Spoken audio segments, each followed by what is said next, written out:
Bukod sa ipinagdiriwang ang pista ng Peña Francia, ay nagdaraos din ng traslasyon ng Poong Itim na Nazareno.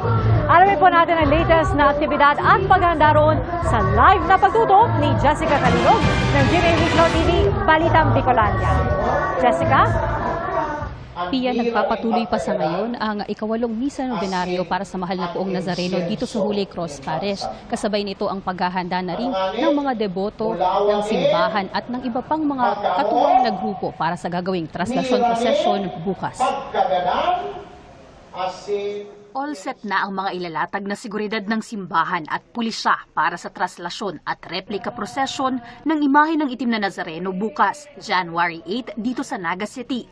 Pasado alas 6 ng hapon bukas, isasagawa ang traslasyon mula sa Holy Cross Parish patungo sa Plaza Quezon, kung saan magkakaroon ng banal na misa at pahalik sa imahen. Dahil dito, magpapatupad ang Public Safety Office ng mga road closures sa mga daraanan ng prosesyon.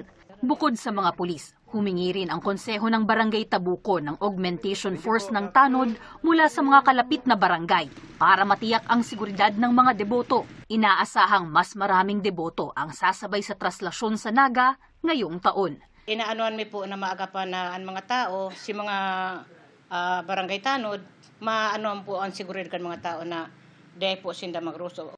Sa Martes, January 9, 4 na magkakasunod na misa ang isasagawa sa Plaza Quezon. Sa hapon naman, isasagawa ang Pontifical Foot Procession o ang pagbalik ng imahen mula sa Plaza Quezon patungo sa Holy Cross Parish kung saan idaraos ang huling misa.